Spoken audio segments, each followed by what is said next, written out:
Alhamdulillah kita bertemu lagi sambungan ulasan saya ke atas fatwa Jabatan Mufti Kerajaan Negeri Sembilan bahawa aliran Wahabi ini adalah satu aliran yang bercanggah dengan Ahli Sunnah wal Jamaah. Tuan-tuan dan puan-puan, Assalamualaikum warahmatullahi wabarakatuh. Kali ini kita masuk ke dalam ciri keenam. Ciri keenam, kenapa Wahabi ini dikatakan bercanggah dengan Ahli Sunnah wal Jamaah, iaitu menolak sepenuhnya beramal dengan hadis dhaif. Menolak sepenuhnya beramal dengan hadis dhaif. Tuan-tuan dan puan-puan, laman web yang menyenaraikan 13 ciri-ciri Wahabi ini yang dikatakan bercanggah dengan Ahli Sunnah wal Jamaah. Linknya ada saya bagi di bahagian description. Mana description? Exit video ini, tap pada tajuk, keluar kotak di bawah, ada description. Ada link bagi fatwa ini dan juga link bagi senarai video-video saya yang mengulas fatwa ini, ya. Baik, ulasan saya. Pertama sekali, sejak bila jika seseorang itu hendak beramal dengan hadis sahih sahaja ataupun sahih dan hasan sahaja, ia menjadi satu ciri-ciri ataupun syarat Ahli Sunnah wal Jamaah. Tuan-tuan dan puan-puan, sekali lagi saya ulangi. Ahli Sunnah wal Jamaah ialah mazhab akidah. Mazhab akidah bagi membezakan antara mazhab akidah yang benar dengan mazhab akidah yang menyeleweng. Okey, sebagai contoh, dulu saya sebut sekali lagi sebagai contoh dalam bab takdir. Adanya satu mazhab akidah yang berkata manusia ini free will. Ada satu lagi mazhab akidah yang berkata manusia ini terikat sepenuhnya dengan takdir Allah. Maka Ahli Sunnah wal Jamaah berada di tengah-tengah antara satu ekstrim ini dengan satu ekstrim itu. Sebagai contoh lain dalam sikap kita terhadap Ahlul Bait Rasulullah sallallahu alaihi wasallam, ada satu aliran ekstrim yang menghina dan merendah-rendahkan Ahlul Bait Rasulullah sallallahu alaihi wasallam. Satu lagi mazhab ekstrim pula yang mengangkat Ahlul Bait Rasulullah sallallahu alaihi wasallam ke tahap maksumlah, suci, mulia. Bukan kemuliaan biasa-biasa, tetapi kemuliaan yang bahkan ada yang kata lagi tinggi daripada Rasulullah. Kononnya malaikat Jibril salah bawa wahyu, patutnya bawa pada Ali, tapi bawa kepada Muhammad pula sallallahu alaihi wasallam, ya. Jadi ini Ahli Sunnah wal Jamaah. Ia tak ada kaitan dengan seseorang itu dia nak beramal dengan hadis sahih atau hadis dhaif ke. Okey, itu yang pertama, ya. Yang kedua, okeylah, segelintir di kalangan para ulama memang mereka ingin berpegang kepada hadis sahih dan hasan saja. Jadi segelintir ni, siapa mereka? Cuba buat research, cuba buat homework supaya mereka.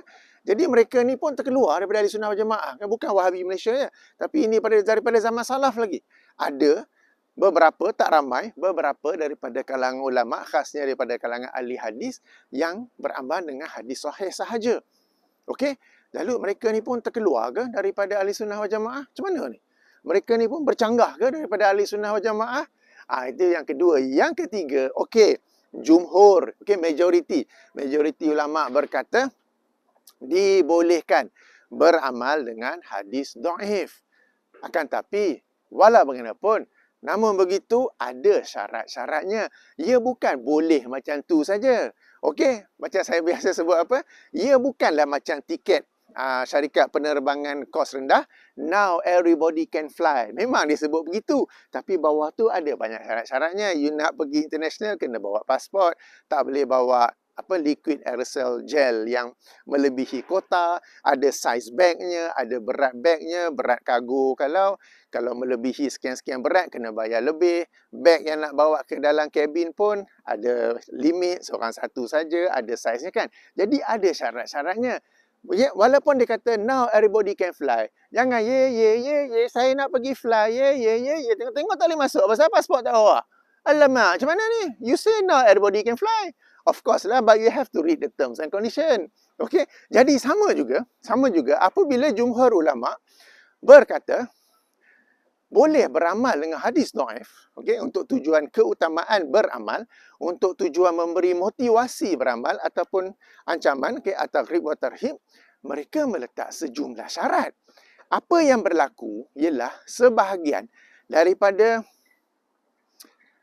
ustaz-ustaz yang biasa duk mengecam Wahabi ni, Mereka ni seolah-olah tak tahu syarat tersebut dan mereka ni main lantak je menyampaikan hadis. Lalu ini yang dikritik oleh mereka yang dituduh oleh Wahabi.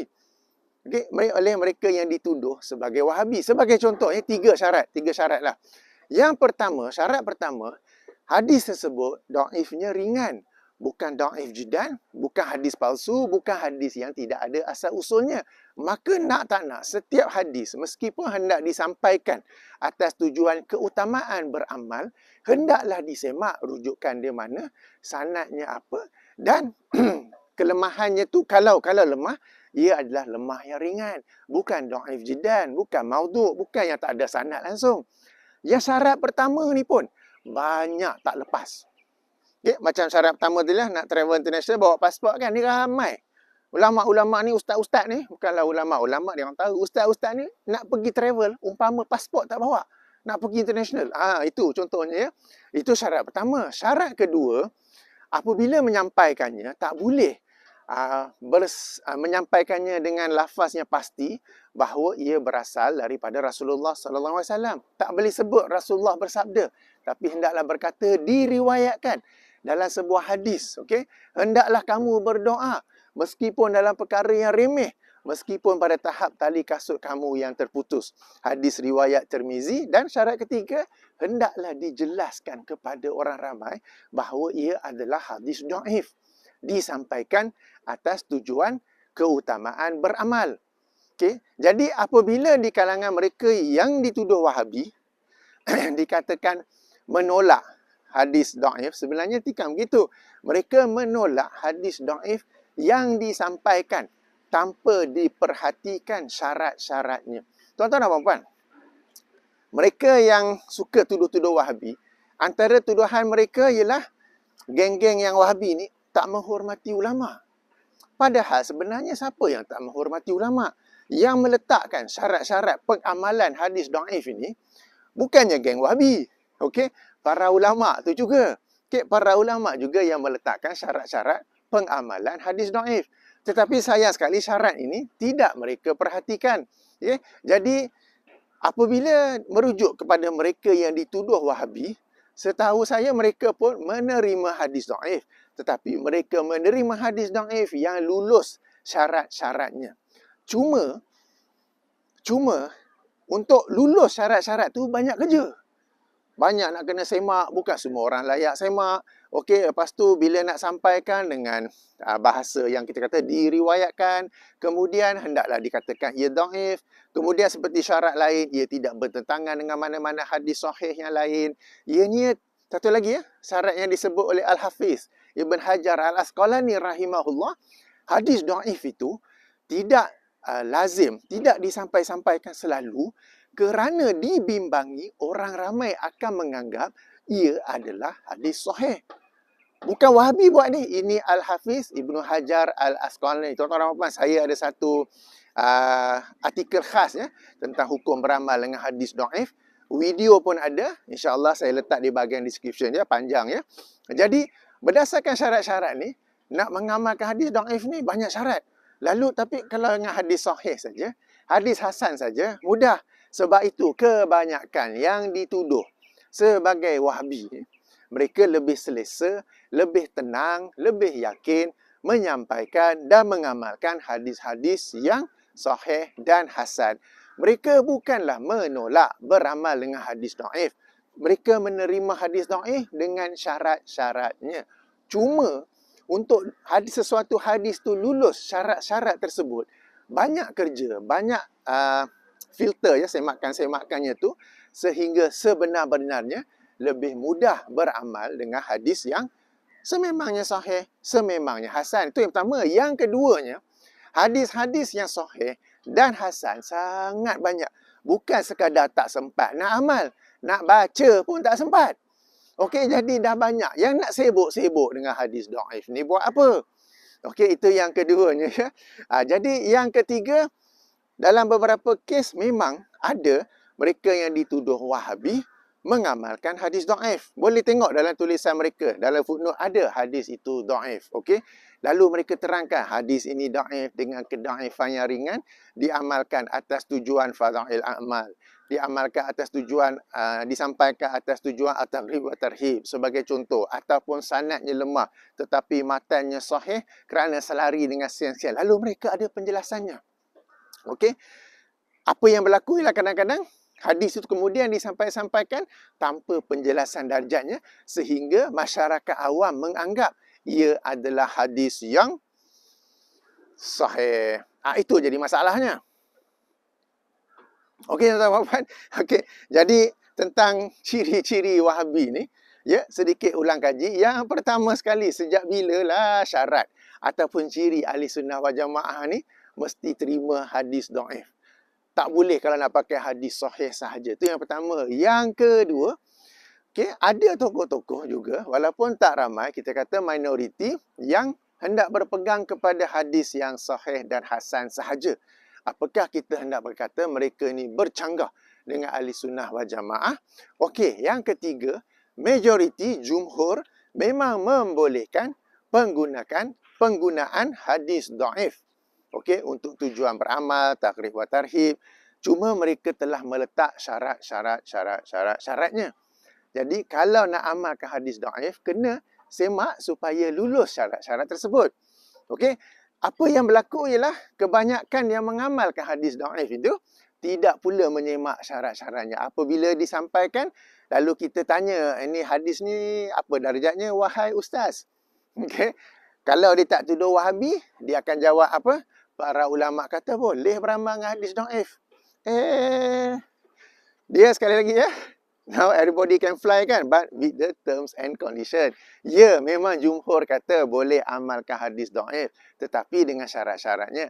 Dan untuk lulus syarat-syarat tu bukan sekadar sukar. Ia hendaklah terdiri daripada seorang ahli hadis. Sebab seorang ahli hadis saja yang boleh semak bahawa hadis itu darjatnya kelemahan ringan. Tuan-tuan dan puan-puan, di sini sebelum saya terlupa ya, jangan anda tertipu, jangan anda terperdaya dengan mereka yang berkata ya dhaif tapi ada jalan-jalan periwayatan lain yang saling menguatkan sehingga dapat naik ke darjat hasan.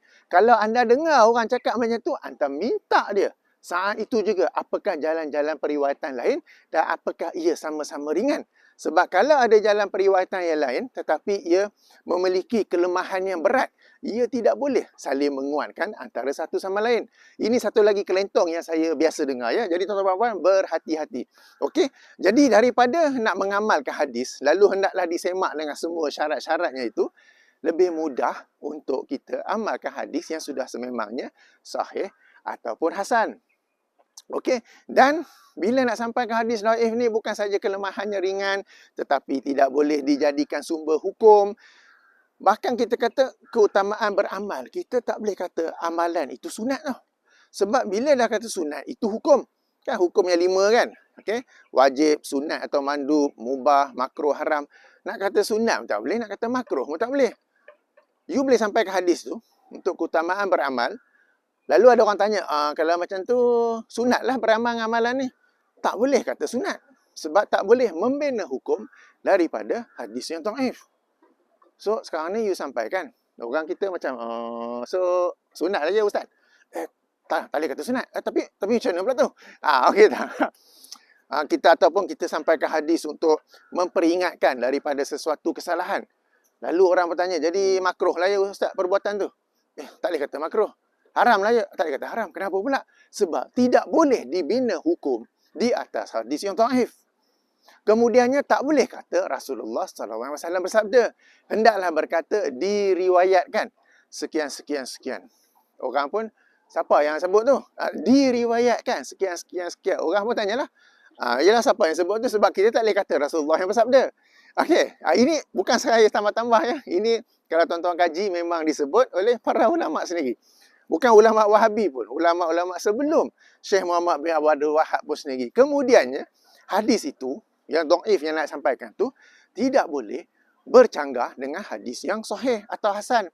Jadi sekarang ni orang yang nak menyampaikannya, hendaklah dia daripada kalangan ahli hadis yang menguasai hadis, menguasai Al-Quran, di mana dia dapat pastikan hadis itu tidak bercanggah dengan mana-mana ayat Quran atau hadis lain yang sahih.